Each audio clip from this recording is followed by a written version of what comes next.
Now, debilitating exhaustion, muscle pain and brain fog are just a few of the symptoms that people with ME, sometimes known as chronic fatigue syndrome, can experience. But now a study's found that the illness has a greater impact on women. The Decode ME study has so far recruited more than 17,000 people in the UK with a diagnosis of ME in an aim to find out more about the disease, the biological causes and how it can be treated. Initial findings suggest women are significantly more likely to have one or more conditions associated with their ME, such as irritable bowel syndrome, fibromyalgia or anemia. It's already known that women are at higher risk of ME, but on average they're reporting 6 more symptoms than men. It's estimated more than 250,000 people in the UK have the illness, but one professor conducting the study points out that for many years people didn't believe it truly existed. Well, it's now thought that the gender bias may be a reason as to why ME has been neglected for so long, despite affecting huge numbers of people. So today we're asking, does that sound familiar to you? Perhaps you're a woman living with ME and can tell us about your experiences.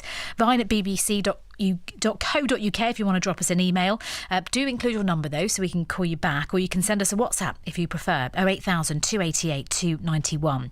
Let's speak to Professor Chris Ponting from the University of Edinburgh's Institute of Genetics and Cancer. And Professor, you led this study.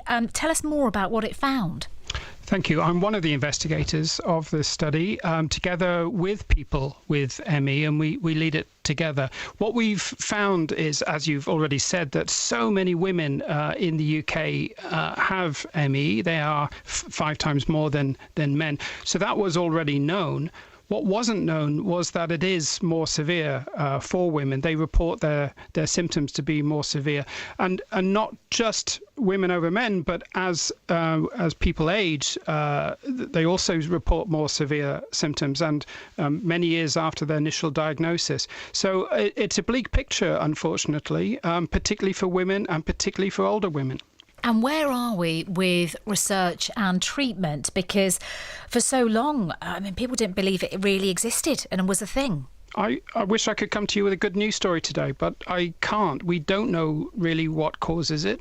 We don't know how to diagnose it properly and effectively. We don't know how to cure it. The science and medicine has a long way to go. So our first step on that long journey is to do the genetics, and for that we need loads more people to get involved with our study at decodeme.org.uk. People who have a diagnosis of ME over the age of 16, and the more people we have, the more likely it is that we're going to be able to find out what has gone wrong for so many people.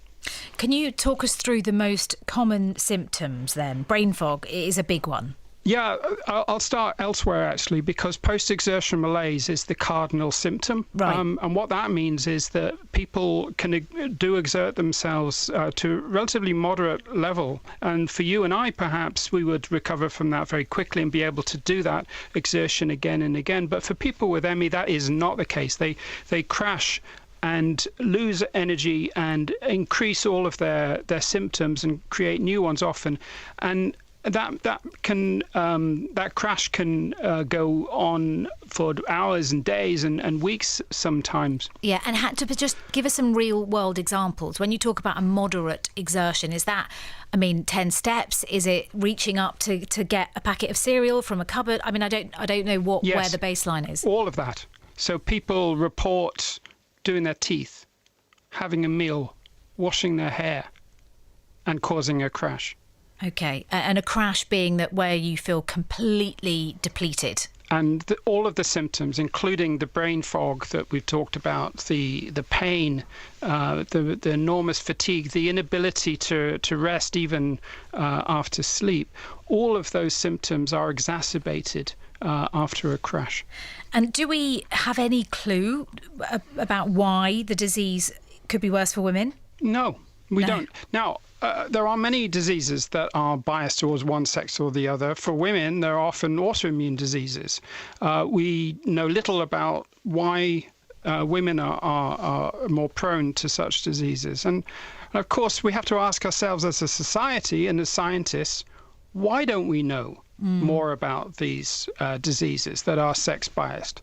And I think there's an awakening that is required across society and across funding bodies and government, so that there is greater attention paid across the whole spectrum of sex biased diseases, particularly those biased towards women. Well, women's health has been neglected for a long time, or issues that are specifically affecting, women. And gender bias could be a reason as to why then the ME has been neglected for so long, despite affecting a huge number of people.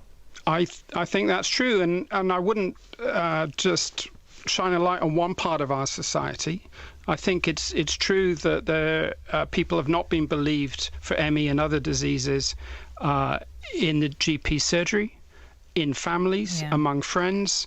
I think we've got to shine a light on these mysterious diseases and begin to listen to the lived experiences of so many people and not discount them so readily. Especially if so many vast numbers of people are reporting the same symptoms. So what happens next? Well, we're so excited to be able to do the genetics for the study. We've got another year or so to do that. We have, as you say, 17,000 people who've so kindly given their questionnaire responses. We need thousands more people so that we can improve the chances that we'll find something genetic. And that's important because when we find something in the genes, it means something that causes the disease. And that is the starting point for many scientists to work out what has gone wrong and therefore how to fix it. Okay, and just on a practical level, if someone is, say you're home listening to this and they feel like they have those symptoms, that is happening to them, what advice would you give them on how to be believed, essentially? There's a lot of resource online at the ME charities websites, and I would just advise people, if and when they can, to go to those websites or to ask a family member to do so, including websites which go through the process as to how people can engage with the health service adequately so that they are believed. Because often people unfortunately fall at the first hurdle and they do need support in that. Professor Chris Ponting, thank you so much for your time this afternoon. Let's go to next to Georgia Milner. Hi, Georgia. Hi. Tell us how long you've had the condition. Since I was 14, so about 8 years now. And tell us what happened. I was on holiday and I caught a stomach bug, just your average kind of thing. And then I just never really recovered. And I kept thinking, I'll feel better when I get home and then I'll feel better just need a week of rest. And then it kind of went on like that. And then eventually you just kind of realise that it's not going away. What were your symptoms at the time?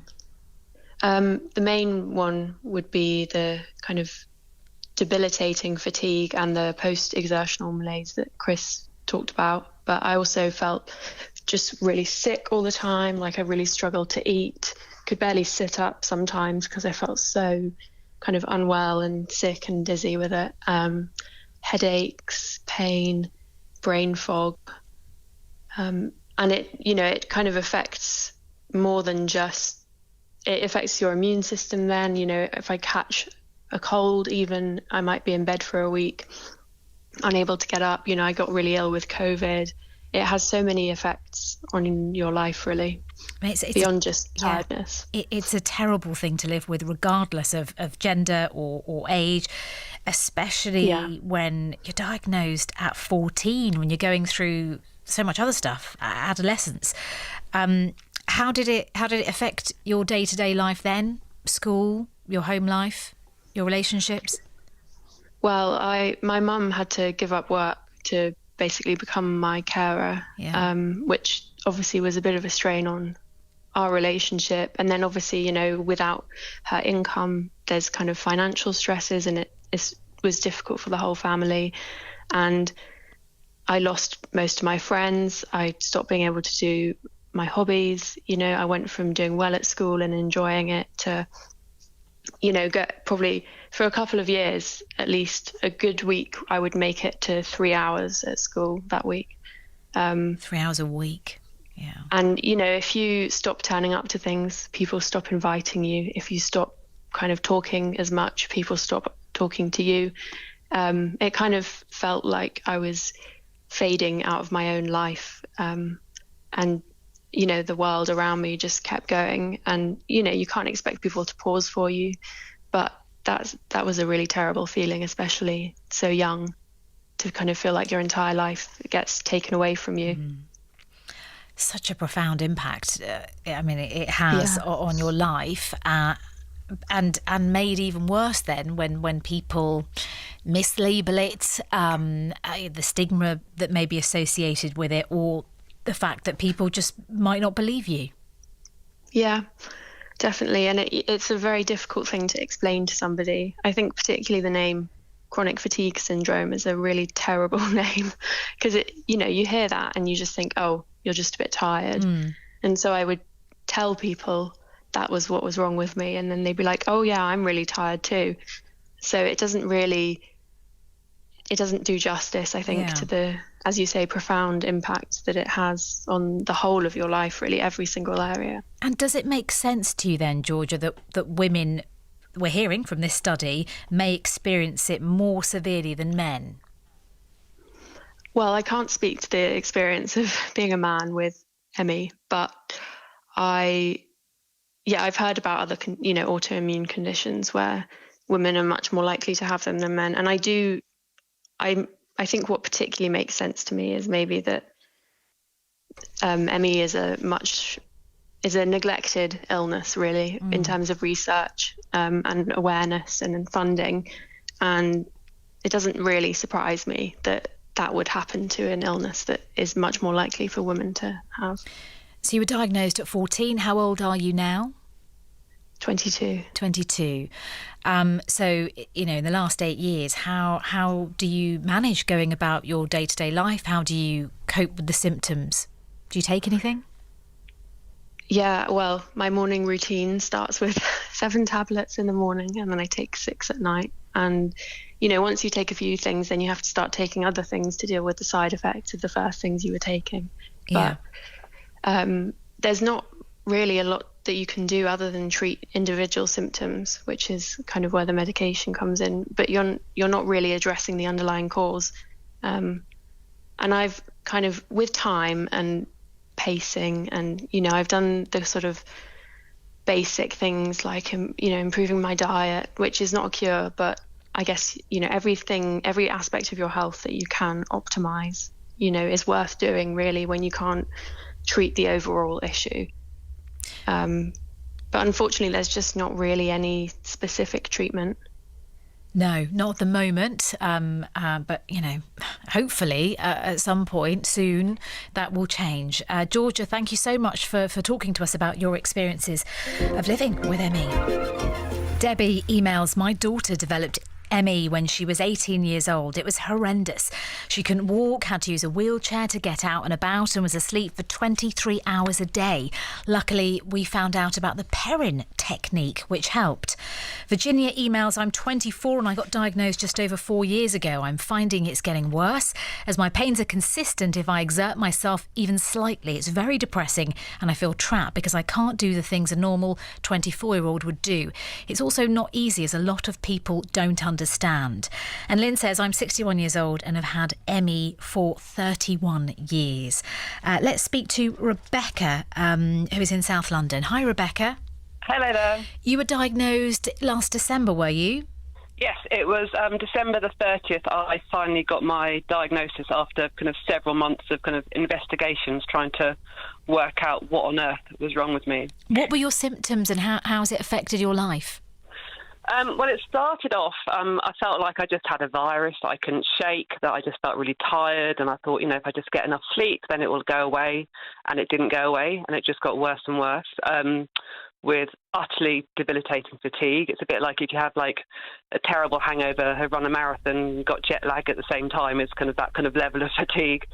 And alongside that, there is terrible what we call brain fog, and the cognitive impairment is very, very frightening. I got to the stage when I was still at work, and I'd be trying to talk to people, and I just couldn't think. I couldn't find words.